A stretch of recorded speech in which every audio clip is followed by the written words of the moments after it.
শুধু সকাল সন্ধ্যায় তাসবিহ হবে আর সবসময় আল্লাহর জিকির হবে। 3 দিন পারলে আল্লাহর জিকির করো, না পারলে মুখে তালা দিয়ে রাখো। মুখে তালা থাকবে, মানুষের সাথে কোনো কথা হবে না, যদি মানুষের সাথে খুব জরুরি প্রয়োজন হয় ইশারায়,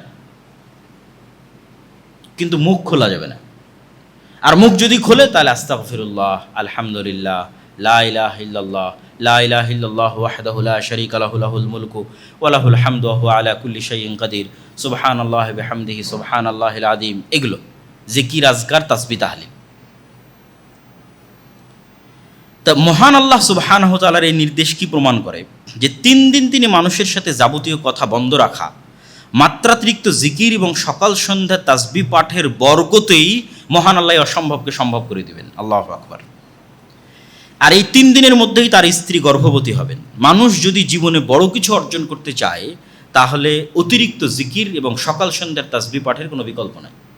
আল্লাহ জাকারিয়ার জন্য এত বড় অসম্ভবকে সম্ভব করে দিচ্ছেন, অপ্রয়োজনীয় কথা বন্ধ, জিকির, আজকার এবং সকাল সন্ধ্যার তাসবিহ। তো আপনার জীবনেরও অনেক অসম্ভব আল্লাহ সম্ভব করে দিতে পারে জিকির দিয়ে, অনেক অসম্ভবকে আল্লাহ সম্ভব করে দিতে পারে সকাল সন্ধ্যার তাসবিহ দিয়ে। এর চেয়ে শক্তিশালী এবং এর চেয়ে পাওয়ারফুল অন্তত বর্তমান পৃথিবীতে কিছু নাই সকাল সন্ধ্যার জিকিরের চাইতে। আর সর্বশ্রেষ্ঠ জিকির পবিত্র কোরআন। ওয়াইদ ক্বালাতিল মালাইকাতু ইয়া মারইয়াম ইন্নাল্লাহা আসতাফাকি ওয়া তাহহারাকি ওয়াসতাফাকি আলা নিসাইল আলামিন। এবার মূল ঘটনার প্রেক্ষাপট তৈরি করা সম্পূর্ণ। এবার আল্লাহ মারিয়ামকে বলছেন ফেরেশতাদের মাধ্যমে, হে মারিয়াম, ইন্নাল্লাহা আসতাফাকি, আল্লাহ তোমাকে, ওয়া তাহহারাকি, এবং আল্লাহ তোমাকে পবিত্র করেছেন, ওয়াসতাফাকি আলা নিসাইল আলামিন, আর আল্লাহ তোমাকে বাছাই করেছেন সারা পৃথিবীর সকল মহিলার উপর। তো 2 বার বাছাই করার অর্থ কি? ধারাবাহিকভাবে আমি বলে যাচ্ছি। স্মরণ করুন সেই সময়ের কথা যখন ফেরেশতারা বলল, হে মারিয়াম, আল্লাহ নিশ্চয় তোমাকে মসজিদে আকসার খেদমতের জন্য বাছাই করেছেন। এটা প্রথমবার তার মায়ের মানতের কবুলিয়াতে মসজিদে আকসার খেদমতের জন্য বাছাই করেছেন, যা মূলত তার মায়ের মানতের কবুলিয়াত ছিল। আর তিনি তোমাকে তোমার মায়ের দোয়া অনুযায়ী শয়তানের প্ররোচনা থেকে পবিত্র করেছেন। আর মারিয়াম আলাইহিস সালাতু ওয়াস সালামের সর্বোচ্চ পবিত্রতা কি ছিল? শারীরিকভাবে আল্লাহ তাকে পবিত্র করেছিলেন হায়েজ এবং নিফাস থেকে। তিনি কখনো কোনো দিন হায়েজা হননি এবং তার নেফাস হয়নি সন্তান প্রসবের পর। আর শারীরিক পবিত্রতার সর্বোচ্চ স্তর ছিল আল্লাহ সুবহানাহু ওয়া তাআলা তাকে পুরুষের সংস্পর্শ থেকে চিরদিনের জন্য পবিত্র করেছিলেন। আর মানসিকভাবে আল্লাহ সুবহানাহু ওয়া তাআলা তোমাকে সকল গুনাহ এবং গুনাহের চিন্তা থেকে পবিত্র করেছে। আর এইভাবেই মহান আল্লাহ সুবহানাহু ওয়া তাআলা এবার দ্বিতীয়বার বাছাই করছে, ওয়াসতাফাকে আলা নিসাইল আলামিন, সারা পৃথিবীর সকল মহিলার মধ্যে আল্লাহ তোমাকে বাছাই করেছে পিতাবিহীন ঈসা আলাইহিস সালাতু ওয়াস সালামের মা হওয়ার জন্য। সমগ্র পৃথিবীর সকল নারীদের মধ্যে আল্লাহ তোমাকে বাছাই করেছেন। তো অলৌকিক সন্তানের সুসংবাদ আসার পূর্বেই মহান আল্লাহ তার মায়ের পবিত্রতার সর্বোচ্চ সাক্ষ্য দিলেন। কেন? এখন অলৌকিক সন্তানের সংবাদ আসবে, তা আগেই তার পবিত্রতার ঘোষণা আল্লাহ দিয়ে দিলেন। তারপর আল্লাহ বলছেন, ইয়া মারিয়াম কুনুতি লিরাব্বিকি ওয়াসজুদি ওয়ারকাই মা'আর রাকিঈন। যখনই কেউ মহান আল্লাহর মনোনীত বান্দা হয়, যখন আল্লাহর বিশেষ কোনো দয়া এবং রহমত পায়, তখন দায়িত্ব বেড়ে যায়। কিসের দায়িত্ব বাড়ে? রবের শুকরিয়া আদায়ের দায়িত্ব বাড়ে। তো যেহেতু আল্লাহ আগের বাক্যে বললেন, মারিয়াম তোমাকে এত এত নেয়ামত, রহমত, বরকতের জন্য আমি বাছাই করেছি, এবার তোমার কাজ কি? তোমার কাজ হচ্ছে, হে মারিয়াম, তুমি তোমার রবের একনিষ্ঠ অনুগত হও, লম্বা সময় সালাতে দাঁড়িয়ে থাকো, বেশি বেশি সিজদা করো, এবং মসজিদে আকসায় রুকুকারীদের সঙ্গে জামাতে রুকু করো। মেয়েরা যেমন মসজিদে ইতিকাফ করতে পারে, তেমনি তারা চাইলে জামাতেও সালাত আদায় করতে পারে, যা এই আয়াত থেকে স্পষ্ট বোঝা যায়। আর এই আয়াত থেকে আরও একটা জিনিস বোঝা যায় যে মানুষের জীবনের প্রকৃত মর্যাদার যে সিক্রেট, সর্বোচ্চ সম্মানের আসীন হওয়ার যে সিক্রেট, সেই সিক্রেটটা হচ্ছে আল্লাহর সামনে বিনয়ী হওয়া, আল্লাহর অনুগত হওয়া, পবিত্র থাকা, বেশি বেশি জিকির আজকার করা, জামাতে সালাত আদায় করা, এবং রুকু করা এবং অতিরিক্ত সিজদা করা, যেগুলো আল্লাহ মারিয়ামের জন্য বললেন, যেগুলো আল্লাহ জাকারিয়ার জন্য বললেন। এগুলোই পৃথিবীতে এবং পরকালে সর্বোচ্চ সম্মানে সম্মানিত হওয়ার সিক্রেট, যা আল্লাহ তাদের জন্য নির্ধারণ করে দিলেন। যালিকা মিন আম্বাইল গায়বি নুহিহি ইলাইক ওয়া মা কুনতা লাদাইহিম ইয ইলকুনা আকলামাহুম আইয়ুহুম ইয়াকফুলু মারইয়াম ওয়া মা কুনতা লাদাইহিম ইয ইখতাসিমুন। এবার ওই যে জাকারিয়া আলাইহিস সালাতু ওয়াস সালাম মারিয়ামের দায়িত্ব নিয়েছিলেন, ওই দায়িত্বটা তিনি কিভাবে পাচ্ছেন সেটা বলতে গিয়ে আল্লাহ ভূমিকাটা এভাবে ধরলেন যে জাকারিয়া, ইয়াহিয়া এবং মারিয়াম সম্পর্কে এতক্ষণ যা আলোচিত হয়েছে, এবং ঈসা আলাইহিস সালাতু ওয়াস সালামের জন্ম এবং তার পরবর্তী ঘটনা যা আলোচিত হবে কোরআনে, এগুলো সব গায়েবের সংবাদ, যা আমরা ওহীর মাধ্যমে আপনাকে জানাচ্ছি হে মুহাম্মদ সাল্লাল্লাহু আলাইহি ওয়াসাল্লাম। হে মুহাম্মদ সাল্লাল্লাহু আলাইহি ওয়াসাল্লাম, এই ঘটনাগুলোর সময় আপনি সেখানে উপস্থিত ছিলেন না। আবার আপনি নিজে জেরুজালেম বা ফিলিস্তিনের বাসিন্দাও নন যে মানুষের মুখে মুখে শুনবেন, বরং আপনি জেরুজালেম থেকে 1000 কিলোমিটার দূরে মক্কার অধিবাসী। আর আপনি পড়ালেখাও জানেন না যে কোনো কিতাব অধ্যয়ন করে মানুষের সামনে এগুলো বলবেন। আর মক্কায় কোনো আহলে কিতাব বসবাস করতো না, মানে কোনো ইহুদি খ্রিস্টান বসবাস করতো না যে তাদের থেকে শুনে আপনি এটা বলবেন। আর আহলে কিতাবের এক অংশ তো মারিয়ামের সন্তানকে আল্লাহর সন্তান মনে করে, আর এক অংশ তথা ইহুদিরা তো মারিয়ামকে ব্যভিচারী মনে করে, নাউজুবিল্লাহ। আর এক অংশ তো ঈসা আলাইহিস সালাতু ওয়াস সালাম মারা গেছেন মর্মে বিশ্বাস করে। আর আপনি মুহাম্মদ সাল্লাল্লাহু আলাইহি ওয়াসাল্লাম সর্বপ্রথম কোরআনের মাধ্যমে এই তিনটে জিনিস পরিষ্কার করে দিচ্ছেন। কি কি পরিষ্কার করছেন? মারিয়াম আলাইহিস সালাতু ওয়াস সালাম পবিত্র, সেটা পরিষ্কার করছেন। আর কি পরিষ্কার করছেন? ঈসা আল্লাহর সন্তান নয়, এটা পরিষ্কার করছেন। আর কি পরিষ্কার করছেন? ঈসা মারা যায়নি, সেটা পরিষ্কার করছেন। কেউ জানতো না পৃথিবীতে। এগুলো সব আমি আপনাকে আল্লাহ সুবহানাহু ওয়া তাআলা ওহীর মাধ্যমে জানিয়ে দিচ্ছি। এটা রাসূল সাল্লাল্লাহু আলাইহি ওয়াসাল্লামের সত্য ওহীর হওয়ার প্রমাণ বহন করে। তো এইরকম একটা ছোট্ট ঘটনা এবার আমি আপনাকে জানাই। এই প্রেক্ষাপটে আল্লাহ বলতেছেন সেই ঘটনা কি, কিভাবে মারিয়ামের দায়িত্ব পেলেন জাকারিয়া। যখন মারিয়ামের জন্ম হয় তখন তার দায়িত্ব কে নিবে তা নিয়ে বিতর্ক তৈরি হয়। মসজিদে আকসায় ইবাদতকারী আল্লাহর প্রিয় বান্দারা সবাই চায় মারিয়ামের দায়িত্ব নেওয়ার জন্য, যেহেতু তার পিতা ছিল না। এটাকে তারা কল্যাণকর এবং নেকির কাজ মনে করছিল। তো যখন তারা সবাই দায়িত্ব নিতে চাইলো, তখন তারা সিদ্ধান্ত নিল যে আমরা লটারি করব এবং লটারির মাধ্যমে নির্ধারিত হবে কে মারিয়ামের দায়িত্ব নেবে। এবং লটারির ধরন ছিল সবাই কলম পানিতে নিক্ষেপ করবে, নদীতে অথবা এমনি পানিতে। যদি স্রোতস্বিনী নদীতে নিক্ষেপ করে তাহলে কলম স্রোতের বিপরীতে যাবে, আর যদি স্বাভাবিক পানিতে নিক্ষেপ করে সব কলম ডুবে যাবে, যার কলম ভেসে থাকবে সে মারিয়ামের দায়িত্ব পালন করবে। তো তারা যে কলমগুলো দিয়ে তাওরাত লিখিত, যেহেতু সবাই আল্লাহর প্রিয় বান্দা, সবাই মসজিদে আকসায় আল্লাহর দিনের খেদমত করতো, দায়ী ইলাল্লাহ, জাকারিয়াও একজন নবী এবং দায়ী ইলাল্লাহ, তারা যে কলমগুলো দিয়ে তাওরাত লিখতো সেগুলো তারা পানিতে নিক্ষেপ করলো। সবার কলম ডুবে গেল, কিন্তু জাকারিয়া আলাইহিস সালাতু ওয়াস সালামের কলম ভেসে থাকলো অথবা স্রোতের বিপরীতে চললো। তখন জাকারিয়া আলাইহিস সালাতু ওয়াস সালামকেই দায়িত্ব দেওয়া হলো মারিয়াম আলাইহিস সালাতু ওয়াস সালামের লালন পালনের। তো এই ঘটনাও আপনি জানতেন না হে মুহাম্মদ সাল্লাল্লাহু আলাইহি সাল্লাম, আমি জানিয়ে দিলাম। আর জানার কোনো পরিবেশ আপনার কাছে নাই, কেন আপনার বাড়ি জেরুজালেমে নয়, আপনি পড়া জানেন না, মক্কায় কোনো ইহুদি খ্রিস্টান বসবাস করে না। ইয ক্বালাতিল মালাইকাতু ইয়া মারিয়াম ইন্নাল্লাহা ইউবাশশিরুকি বিকালিমাতিন মিনহু ইসমুহুল মাসীহু ঈসা ইবনু মারিয়াম ওয়াজিহান ফিদ দুনিয়া ওয়াল আখিরাহ ওয়া মিনাল মুকাররাবিন।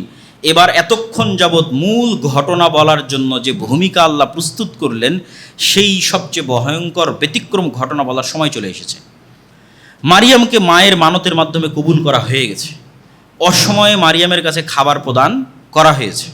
অতিরিক্ত জিকিরের মাধ্যমে স্বামীর বার্ধক্য থাকার পরেও এবং স্ত্রীর বন্ধ্যা হওয়ার পরেও তাদের গর্ভে সন্তানের জন্ম হয়েছে, জাকারিয়ার গর্ভে।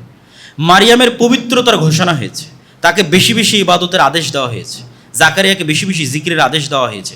এখন মূল যে ঘটনা, সেই ঘটনার প্রেক্ষাপট প্রস্তুত। এবার ফেরেশতারা মারিয়ামকে বলছেন, ইয়া মারিয়াম ইন্নাল্লাহা ইউবাশশিরুকি বিকালিমাতিন মিনহু, আল্লাহ তোমাকে সুসংবাদ দিচ্ছেন আল্লাহর একটা কালিমার। ইসমুহুল মাসীহু ঈসা ইবনু মারিয়াম, আল্লাহর সেই কালেমা হচ্ছে ঈসা ইবনু মারিয়াম। ওয়াজিহান ফিদ দুনিয়া, যে দুনিয়াতে এবং পরকালে সম্মানিত হবে। অমিনাল মুকাররাবিন, এবং আল্লাহর নৈকট্যপ্রাপ্ত বান্দাদের অন্তর্ভুক্ত হবেন। তো সেই কালেমা কি? কালেমা হচ্ছে কুন ফায়াকুন, ইদা কাদা আমরান ফাইন্নামা ইয়াকুলু লাহু কুন ফায়াকুন। এবং এটা আল্লাহ নিজেই কোরআনে ব্যাখ্যা করে দিবেন যে এই কালেমা হচ্ছে কুন, যে আল্লাহ সুবহানাহু ওয়া তাআলা ঈসা আলাইহিস সালাতু ওয়াস সালামকে সৃষ্টি করেছেন ঠিক যেভাবে আদম আলাইহিস সালাতু ওয়াস সালামকে সৃষ্টি করেছেন, কুন শব্দের মাধ্যমে। আর ঈসা আলাইহিস সালাতু ওয়াস সালাম যে আল্লাহর সন্তান নন, তা এই আয়াতের মধ্যে আল্লাহ স্পষ্ট করে দিলেন কিভাবে। ঈসা ইবনু মারিয়াম, মারিয়ামের সন্তান ঈসা, তার নাম হচ্ছে ঈসা ইবনু মারিয়াম, মারিয়ামের সন্তান ঈসা, এক বাক্যে স্পষ্ট। তার আর একটা নাম কি? আল মাসীহ, তাকে উপাধি দেওয়া হলো মাসীহ। এই মাসীহ উপাধির ঈসা শব্দের অর্থ নেতা হওয়া। এটা হিব্রু ইয়াসুর থেকে আরবিতে ঈসায় পরিণত করা হয়েছে। আর মাসীহ শব্দের অর্থ নিয়ে মুফাসসিরিন কিরামের মধ্যে অনেক ব্যাখ্যা আছে। কেউ বলেছে যে আল্লাহ তাকে যেই মোজেজাগুলো দিয়েছিলেন, যেটা আল্লাহ নিজেই সামনে বলবেন, এগুলো গায়ে হাত লাগানোর মাধ্যমে করতে হতো। প্রত্যেকটা মোজেজার বহিঃপ্রকাশ হাতের স্পর্শের মাধ্যমে হতো। তো হাতের স্পর্শের মাধ্যমে যেহেতু হতো, তো এটার থেকে মাসাহা ইয়ামসাহু, স্পর্শ করা, স্পর্শকারী অথবা স্পর্শকৃত। অথবা মুছে দেওয়া, সেক্ষেত্রে পৃথিবী থেকে সকল বাতিলকে মুছে দেওয়া অর্থ ব্যবহৃত ধরেছে অনেকেই, যেটা কিয়ামতের পূর্ব মুহূর্তে তিনি করবেন।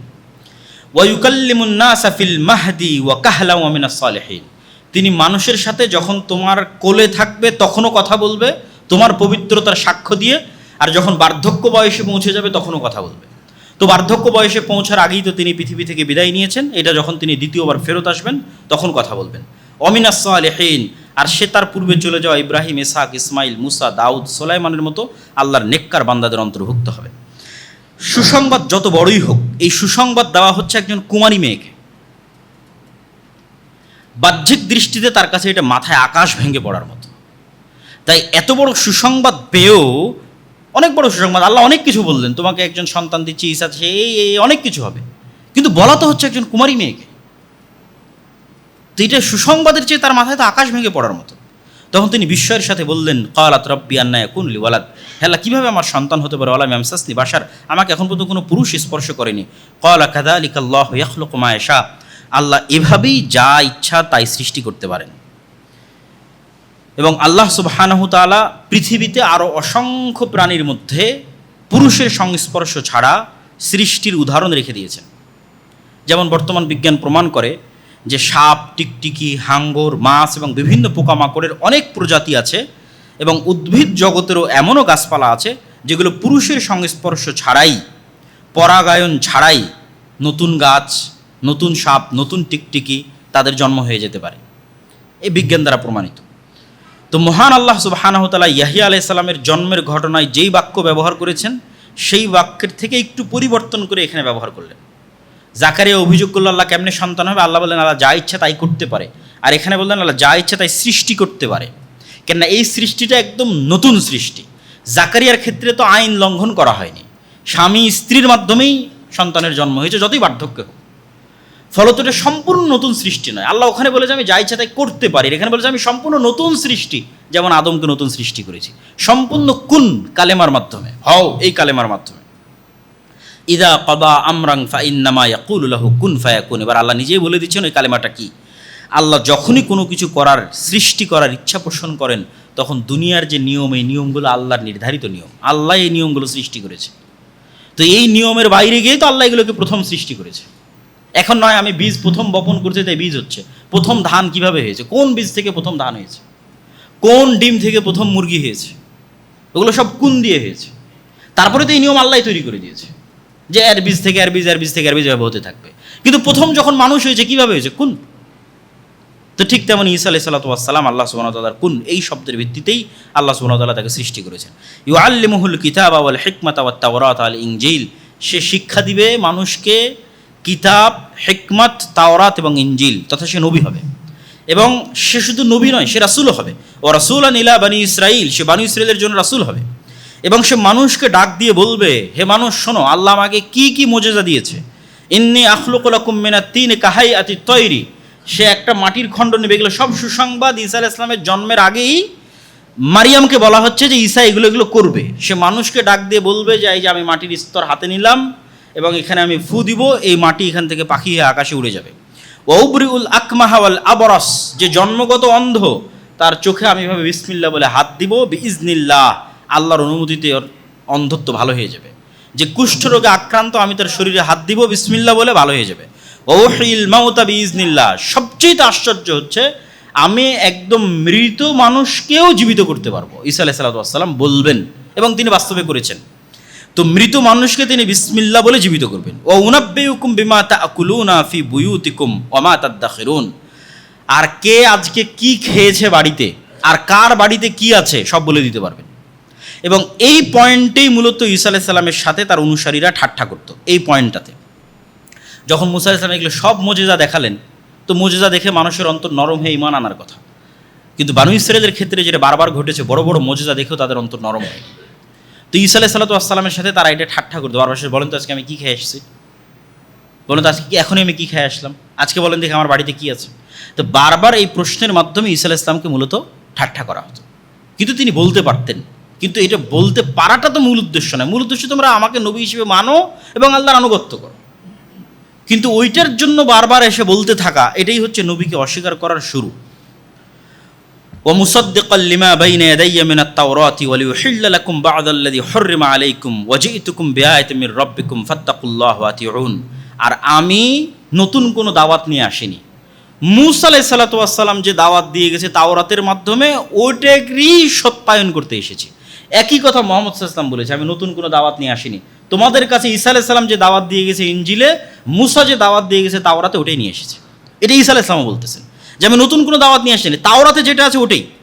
ওয়ালিউহিল্লা লাকুম বা'দাল্লাযী হুররিমা আলাইকুম, তবে তোমাদের আমলের কারণে আল্লাহ কিছু কিছু জিনিস তোমাদের উপর হারাম করে দিয়েছিলেন। ওই জিনিসগুলো আসলে হারাম হওয়ার যোগ্য নয় বা আল্লাহর বিধানে হারাম নয়, কিন্তু তোমাদের কারণে স্পেশালি হারাম করা হয়েছিল। ওগুলো আমি কিছু কিছু তোমাদের জন্য হালাল করে দেবো, যেমন উটের গোস্ত, চর্বি, এগুলো বানু ইসরায়েলের জন্য শাস্তিস্বরূপ হারাম ছিল। ইন্না রব্বি ওয়া রাব্বুকুম ফা'বুদু হাদা সিরাতুম মুস্তাকিম, এটাও ঈসা আলাইহিস সালামের কথা। আমি আর তোমরা তোমাদের সবার প্রতিপালক আল্লাহ, অতএব ইবাদত হবে আল্লাহর। এটা কেন বলা হচ্ছে? এত এত এত মুজিজা থাকার পর ঈসা আলাইহিস সালাম কি ইবাদতের যোগ্য? অলৌকিক জন্ম থেকে শুরু, মায়ের কোলে কথা বললেন, অলৌকিকভাবে জন্ম নিলেন, তার মায়ের কাছে অলৌকিকভাবে খাবার আসতো, জীবিতকে মৃত করলেন, মাটি থেকে উড়ন্ত পাখি তৈরি করলেন, সবার অসুস্থতা ভালো করে দিলেন, পুরো জীবনটাই অলৌকিকতায় ভরপুর। আবার জীবিত অবস্থা আকাশে উঠে যাবেন। তাই এত অলৌকিকত্বের পরেও কি তিনি ইবাদতের যোগ্য?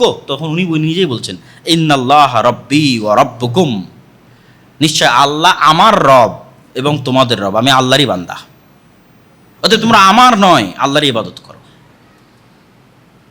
হাদা সিরাতুম মুস্তাকিম, আর এটাই হচ্ছে অতীত থেকে যুগ যুগ থেকে চলে আসা নবীদের দাওয়াত। একটা কথাই, রব্বি ওয়া রব্বুকুম ফা'বুদুল্লাহ, সেটা তোমরা আল্লাহর ইবাদত করো।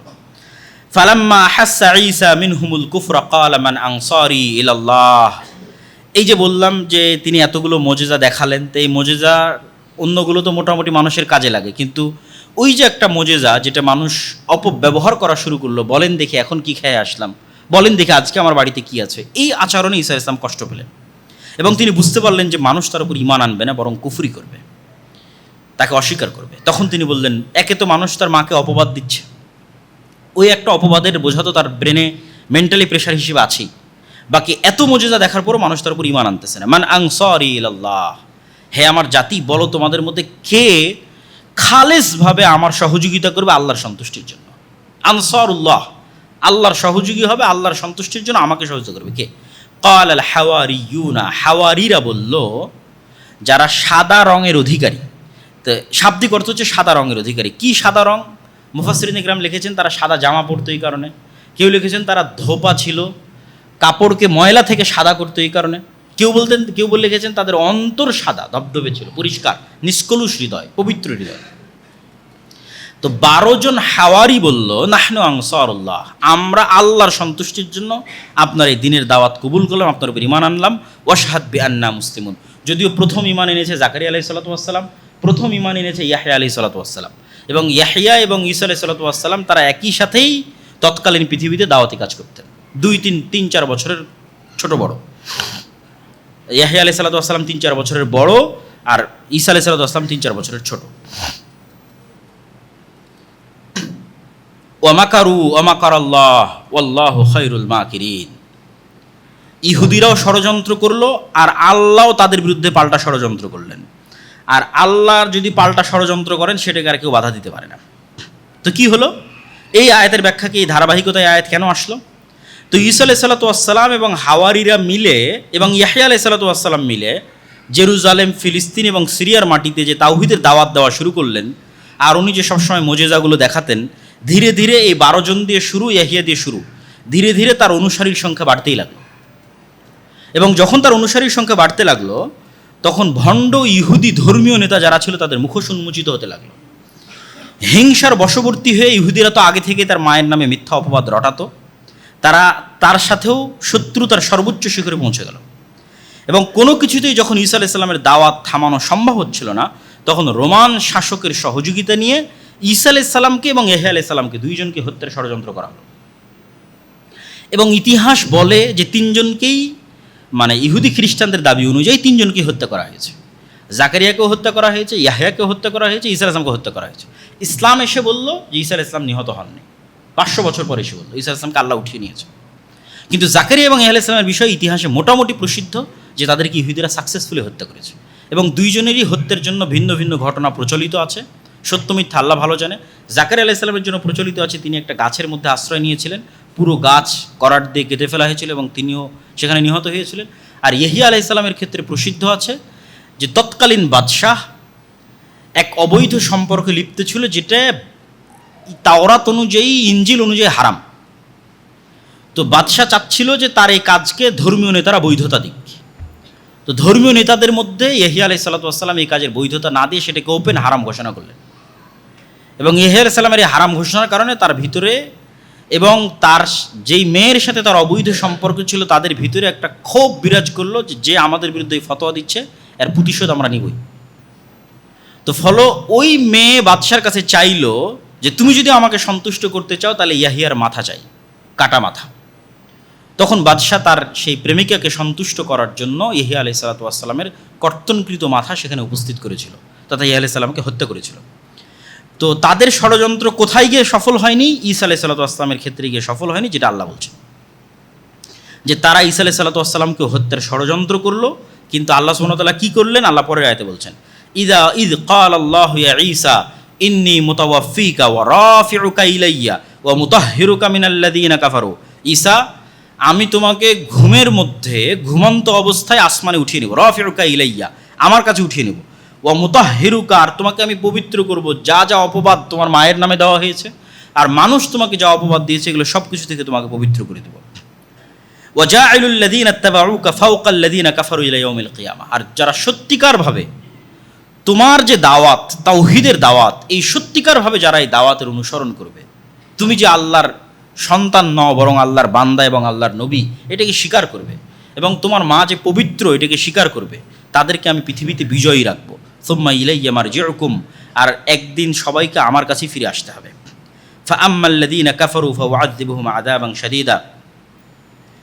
আচ্ছা, এরপরের 2-3 আয়াত গ্যাপ দিয়ে আল্লাহ সুবহানাহু ওয়া তাআলা বলছেন ইন্না মাসালা ঈসা ইনদাল্লাহ কামাসালি আদম খালাকাহু মিন তুরাবিন সুম্মা ক্বালা লাহু কুন ফায়াকুন। যে কথা আমি আগে বলে এসেছি ওই কথাই আল্লাহ সুবহানাহু ওয়া তাআলা এখানে আরও স্পষ্ট করে বললেন যে দেখো, তোমাদের কাছে ঈসার সৃষ্টি অনেক আশ্চর্যের মতো মনে হতে পারে, কিন্তু ইন্না মাসালা ঈসা ইনদাল্লাহ, আল্লাহর নিকটে ঈসার সৃষ্টি তো আদমের সৃষ্টির চেয়ে বেশি কিছু নয়।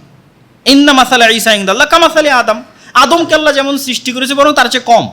আদমকে তো বাপ মা ছাড়াই সৃষ্টি করেছে, আর ঈসাকে তো অন্তত মা ছিল, তো তার চেয়ে কম। খালাকাহু মিন তুরাব, আদমকে সরাসরি মাটি থেকে সৃষ্টি করেছে, কোনো বাপ নাই মা নাই কিচ্ছু নাই। কী দিয়ে সৃষ্টি করেছে? কুন ফায়াকুন, হাও হয়ে যাও, এটা দিয়ে সৃষ্টি করেছে। তাহলে তোমাদের কাছে আশ্চর্য মনে হতে পারে, কিন্তু আল্লাহ সুবহানাহু ওয়া তাআলার কাছে আশ্চর্য নয়। আর এটাই আল হাক্কু মির রাব্বিকা ফালা তাকুম মিনাল মুমতারিন। আর এই যে আমি বলছি যে ঈসা আল্লাহর সন্তান নন, বরং ঈসা আলাইহিস সালাতু ওয়াস সালাম ওই রকমই যেমন আল্লাহ আদমকে সৃষ্টি করেছেন, এটাই সত্য, এটা নিয়ে যেন হে মুহাম্মদ সাল্লাল্লাহু আলাইহি ওয়াসাল্লাম আপনার অন্তরেও সন্দেহ না থাকে। এটা সরাসরি মুহাম্মদ সাল্লাল্লাহু আলাইহি ওয়াসাল্লামকে বলা হচ্ছে।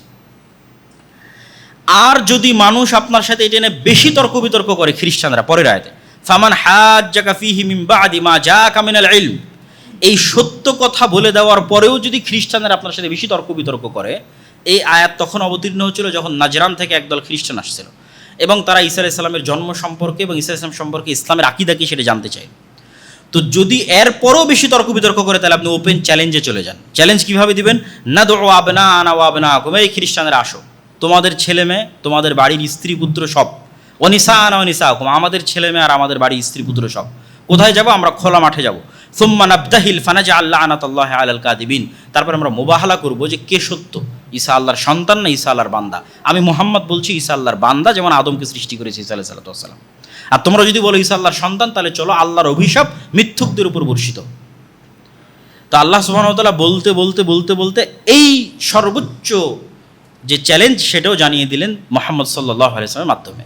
এবার এই আয়াত যখন আল্লাহ অবতীর্ণ করলেন, তখন নাজরানের প্রতিনিধি দল 9ম হিজরিতে মুহাম্মদ সাল্লাল্লাহু আলাইহি ওয়াসাল্লামের কাছে মদিনাতেই আছে। মুহাম্মদ সাল্লাল্লাহু আলাইহি ওয়াসাল্লাম আলীকে বললেন, ফাতেমাকে বললেন, আর যারা ছিল সবাইকে বললেন চলো বের হই।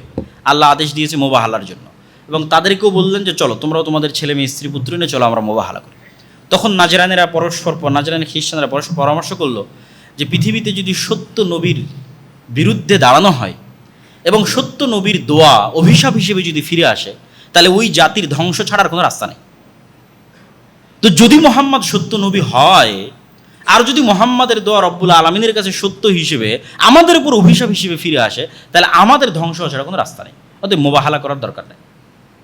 তখন তারা আর মুহাম্মদ সাল্লাল্লাহু আলাইহি ওয়াসাল্লামের সাথে মোবাহালায় অংশগ্রহণ করেনি। ইন্না হাযা লাহুল কাসাসুল হক ওয়া মা মিন ইলাহিন ইল্লাল্লাহ ওয়া ইন্নাল্লাহা লাহুল আজিজুল হাকিম।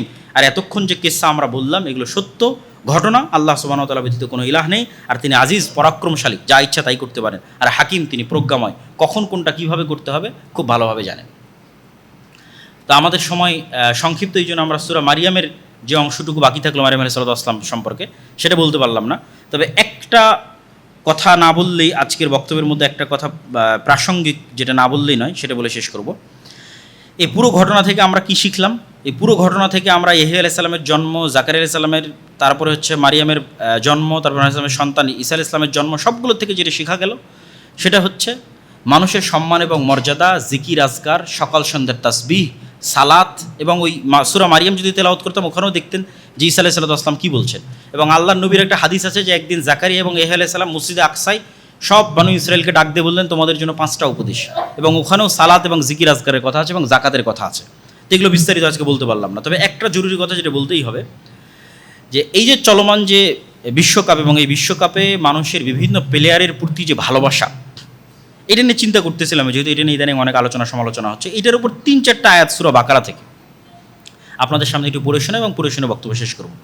যে অনেকে এরকমও লিখেছে যে সে যদি মেসির সাথে জাহান্নামে থাকা লাগে তবুও সে খুশি, নাউযুবিল্লাহি মিন যালিক।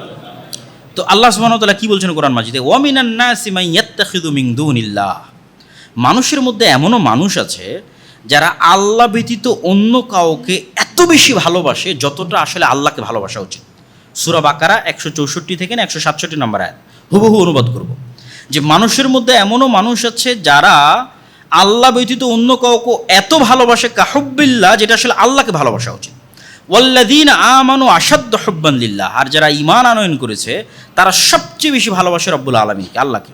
ওয়ালাউ ইয়ারাল্লাযীনা যালামু ইয ইয়ারাউনাল আযাবা আন্নাল কুওয়াতা লিল্লাহি জামিআ, যেই দিন আল্লাহর আযাব নেমে আসবে পৃথিবীতে অথবা কিয়ামতের মাঠে, সেই দিন এই সমস্ত জালেম, পাপাচারী, পাপিষ্ঠরা দেখতে পাবে যে আন্নাল কুওয়াতা লিল্লাহি জামিআ, সব ক্ষমতার মালিক আল্লাহ।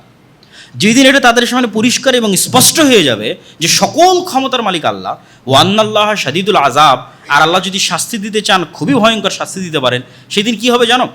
ইয তাবাররা আল্লাযীনা তুবিউ মিনাল্লাযীনা ইত্তাবাউ, সেই দিন অবস্থার ভয়াবহতায় মানুষ যাদের ফ্যান ফলোয়ার ছিল, মানুষ যাদেরকে ভালোবাসত জান এবং প্রাণ দিয়ে, ওই সমস্ত যারা আমরা যেটা বলি ভাইরাল বলেন অথবা খুবই জনপ্রিয় বলেন, তো সেই জনপ্রিয় ভাইরাল অথবা যেটাই বলেন, যাদের মানুষ ব্যাপকভাবে ফ্যান ফলোয়ার ছিল, তারা যখন অবস্থার ভয়াবহতা দেখবে তখন তারা কি করবে? এদের থেকে নিজেদের সম্পর্ককে ছিন্ন করে নেবে। আমি তো জানি না এই কে। যখন অবস্থার ভয়াবহতা এতটা হবে, সেই দিন তাদের অনুসারীদের থেকে সম্পর্ক ছিন্ন করে নেবে। তথা আমি যদি বাস্তব উদাহরণ বলি, মিসি বলবো আমি তো জানি না এই কে, যে বলছে যে আমি জাহান্নামেও থাকতে চাই। আল্লাহ বলছেন ইয তাবাররা আল্লাযীনা তুবিউ মিনাল্লাযীনা ইত্তাবাউ, যাদের ফ্যান ফলোয়ার, ওরা ওদের ফ্যান ফলোয়ার থেকে সম্পর্ক ছিন্ন করে নেবে অবস্থার ভয়াবহতায়। ওরা আউল আযাব, আযাব দেখে এত হতবিহব্বল হয়ে যাবে যে তাকাত্তাআতিল আসবাব, দুনিয়ার সকল উপায় এবং মাধ্যম ওই দিন ছিন্ন হয়ে যাবে। ওয়া ক্বালা আল্লাযীনা ইত্তাবাউ, ওই দিন যখন ওরা বলবে যে আমি তো চিনি নাই কে, যে এত ভালোবাসা প্রকাশ করতেছে, আজীবন সেই গেঞ্জি গায়ে দিয়ে থেকেছে, বলেছে না আমি যেখানেই হোক তার সাথে থাকতে চাই, যেতে চাই, তখন ওর গুরুই যখন বলবে যে আমি তো চিনি নাই কে, হুইজ হি, কে সে, জানি না কে, কই থেকে আসলো, আমি তো বলিনি আমার অনুসরণ করতে, আমাকে মানতে। তখন কি হবে? যখন এরকম ছ্যাঁকা খাবে, মানে একদম খাঁটি বাংলায় বললে যখন এই ছ্যাঁকাটা খাবে, তখন এবার ফ্যান ফলোয়াররা বলবে লা ওয়ান্না লানা কাররাতাং ফানাতাবাররা মিনহুম কামা তাবাররু মিন্না, রে যদি দুনিয়াতে যাওয়ার সুযোগ পেতাম তাহলে আজকে যেভাবে সে বলল কে, একে তো আমি চিনি না, দুনিয়াতে ওকে গিয়ে বলে আসতাম আরে তুই কে, আমি তোকে চিনি না। আবার যদি দুনিয়াতে যাওয়ার সুযোগ পেতাম তাহলে আমিও একটু এরকম সম্পর্ক ছিন্ন করতাম যে ও কে আমি চিনি না, কেন আজ কিয়ামতের মাঠেও বলতেছে এ কে, আমি তাকে চিনি না। তাহলে যদি আবার কিয়ামতের মাঠে ফিরে যাওয়ার সুযোগ হতো, দুনিয়াতে আর যাওয়ার ফিরে যাওয়ার সুযোগ হতো, তাহলে আমরাও একটু চেষ্টা করতাম এই সমস্ত জনপ্রিয় ব্যক্তিদের থেকে একটু নিজের সম্পর্কটা ছিন্ন করে নিতে, দেখাতে একটু তাদের মুখের উপর যে আমি চিনি না তুমি কে। এখন কিয়ামতের মাঠে সে বলতেছে যে সে চিনে না আমি কে। কাযালিকা ইউরিহিমুল্লাহু আমালহুম হাসারাতিন আলাইহিম ওয়া মা হুম বিখারিজিনা মিনান নার। এইভাবেই আল্লাহ কিয়ামতের মাঠে মানুষের আমলকে তার সামনে আফসোস করে তুলে ধরবেন এবং পেশ করবেন। আল্লাহ সুবহানাহু ওয়া তাআলা আমাদের হেফাজত করুক। আল্লাহুম্মা আমিন।